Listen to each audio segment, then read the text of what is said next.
Olá, meu nome é Josilma Salviano e nós chegamos aqui à nossa 10ª aula e nós vamos falar sobre precificação, ou seja, né, como que eu vou dar o meu preço, Josilma? Agora eu aprendi tudo, todas as técnicas, tudo que eu precisava saber sobre pintura, como que eu vou precificar aí a minha obra de arte? Bom, vai depender basicamente de 6 fatores. A primeira vai depender do tamanho da pintura. Então, conforme for o tamanho da pintura, gente, é claro que um desenho menor você vai cobrar, né, mais barato, que usar menos tinta.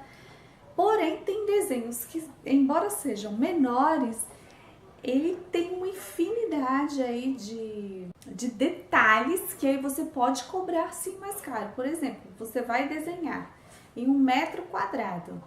É como eu fiz lá no quarto da minha filha. A floresta inteira com castelo, a Branca de Neve, os 7 anões, a bruxa, você vai ter que cobrar um preço mais caro, porque em 1 m para desenhar tudo isso vai dar muito trabalho mesmo. Então vai ser no mínimo aí R$ 1.000 para fazer uma pintura desse tamanho, assim com tantos detalhes. Já um que vocês vão ver mais na frente, por exemplo, do universo, que você leva cerca de 10 minutos, não gasta quase nada de tinta, você pode cobrar entre 150 e R$ 200. E por aí vai, que ele deve ter menos de 1 m, deve ter uns 40 por 70, mais ou menos. Então aí sim, vocês podem cobrar mais barato, então vai depender disso aí, do tamanho. Uma parede dessa, por exemplo, de 3 metros por 2,5, uma floresta dessa, em torno de R$ 1.000, R$ 1.500. E aí vai variando conforme o tamanho e a dificuldade do desenho. Outro detalhe muito importante na precificação é o seguinte: o ideal é que você faça um contrato, como todo bom profissional faz, né? Um contrato de prestação de serviço. Ou, no caso não queira fazer, mas grave tudo, por exemplo, no WhatsApp e deixe lá guardadinho. Se você mandou a mensagem para a pessoa, deixe arquivado para não ter, né, o disse-me-disse. Por exemplo, a pessoa me contratou para fazer, né, uma parede. Pagou, né, o sinal. Ai, como é que eu faço, Josilma, né? Por exemplo, outro detalhe, né, que eu não falei, como é que eu faço na forma de pagamento? Bom, eu trabalho da seguinte forma: a pessoa me dá metade e a outra metade paga no final da obra, ou se a pintura é muito grande, o valor é um pouco alto, dá para parcelar, né, na maquininha, até 10 vezes sem juros, esse tipo de coisa. E o que aconteceu? Voltando ao assunto, a pessoa me contratou para fazer a pintura, eu mandei os desenhos para ela pelo WhatsApp, ela concordou, né, com um determinado desenho, tal, me deu o sinal para eu começar a pintura, fui lá, comprei as tintas. Depois que eu fui lá fazer, ela decidiu escolher uma outra imagem no Google e pediu para fazer aquele desenho. O que acontece? Né? No caso, ela tinha escolhido um desenho mais simples, que usava basicamente 2 cores, o preto e o vermelho. E no final eu tive que fazer um desenho mais complexo de uma floresta, que me levou mais horas de trabalho e as tintas eram diferentes. Ou seja, eu precisava usar verde, o amarelo, o preto. Então, as cores mudou. Observem isso, porque aí você pode cobrar do cliente também. Ora, eu deixei passar, porque como se tratava de uma amiga minha, eu falei, não, tudo bem, eu vou fazer. Mas da próxima vez vai ser só o combinado, porque eu já havia comprado as tintas. Então a gente acaba saindo no prejuízo, né? Como nesse caso eu não tomei praticamente prejuízo, mas eu tinha as tintas em casa. Era um detalhe bom, então eu consegui fazer normalmente essa pintura. Porém, eu tive que levar mais tempo para fazer aquela outra que ela me pediu, porque uma floresta exigia mais detalhes, flores, folhas, árvores, então muitos detalhes mesmo que a outra não tinha. Quando vocês forem dar também o preço já combina realmente com o cliente. É isso realmente que você quer? Você quer ver outros desenhos? Você quer pesquisar? Porque depois que eu comprar as tintas não vai dar para mudar. Porque às vezes, se não tiver muita diferença, é a mesma floresta. É essa floresta, só que com esses detalhes. Aí tudo bem, porque se não tiver muitos detalhes diferentes, você pode fazer. Caso contrário, você já fala, vai ter aumento no preço, porque eu vou demorar mais tempo para fazer esse desenho e as tintas que eu comprei são diferentes, então eu tenho que comprar outra. Então é muito importante também já esclarecer bem para o cliente, para depois não ter confusão. A segunda questão é como eu falei, a complexibilidade do desenho. Ora, essa parede aqui tem 2,5 metros por 3, mas vai ser um desenho assim bem simples, mais simples que esse aqui, tá? Eu quero simplesmente, por exemplo, com o stencil ou o molde vazado. Eu costumo chamar molde vazado, né? Que vocês vão aprender nas aulas de vídeo. Que aí vocês colocam tipo uma forminha no molde vazado, vai pintando. Pinta ela todinha de uma cor uniforme e depois ela pinta o desenho por cima. Então, algo rápido. Você vai levar em torno de 2 horas para fazer, vai usar pouca tinta. Digamos que você gaste nessa parede comprando molde vazado e a tinta R$50. Você pode cobrar assim um valor aí de R$500, R$600 para fazer a parede. Então, agora uma parede com esse tamanho aqui, já falei, em torno de R$1.500.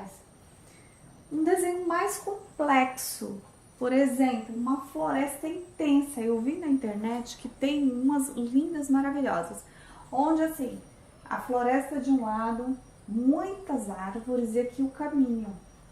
Então você vai trabalhar muito, vai cobrar em torno de R$2.500 a R$3.000. E a terceira, Josilma, qual seria?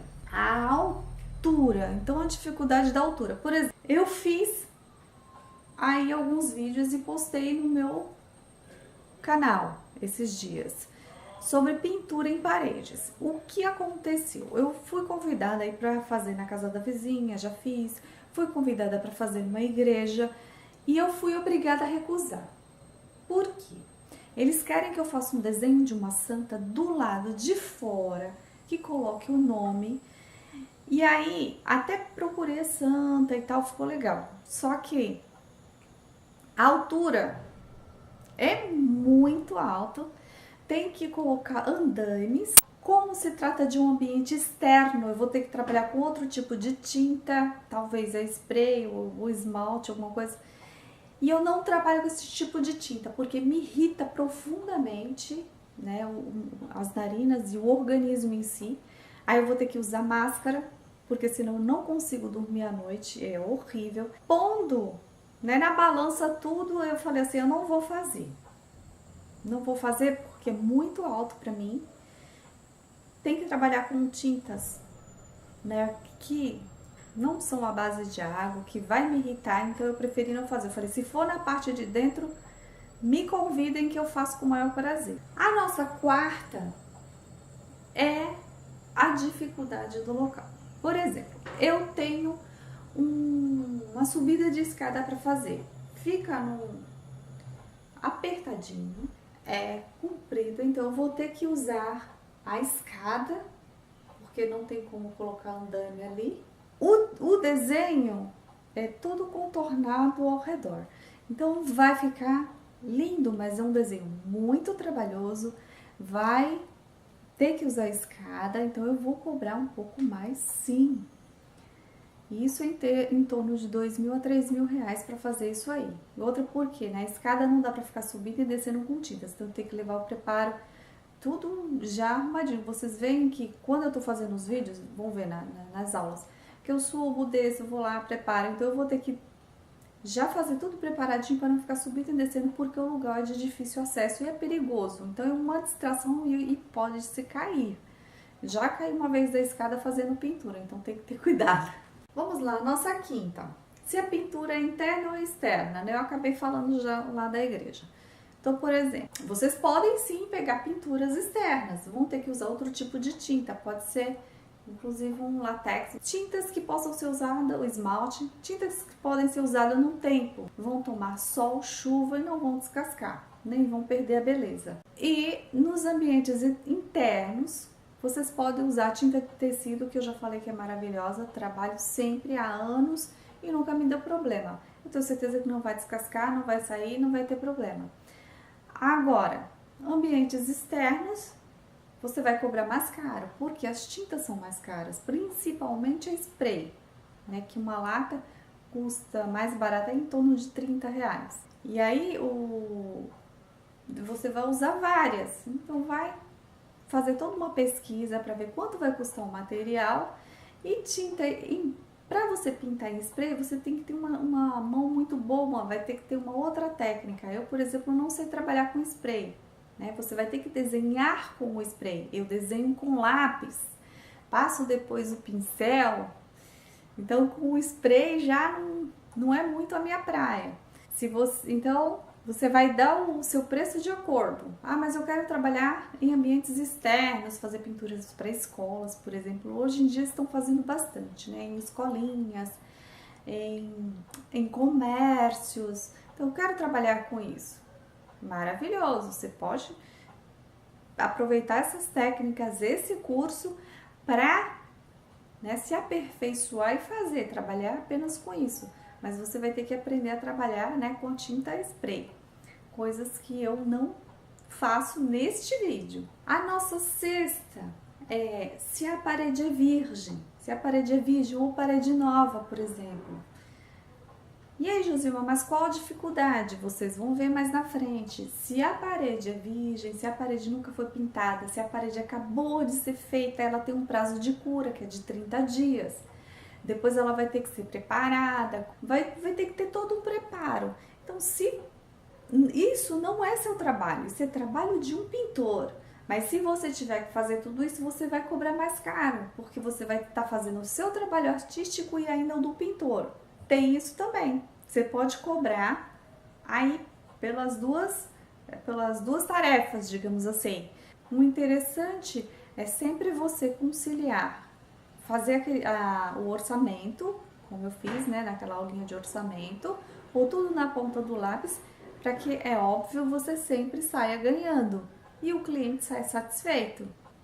Então, esses 6 fatores são cruciais aí para você determinar o preço, fechar realmente com o cliente, fazer uma boa obra, ter uma boa negociação e deixar o cliente satisfeito.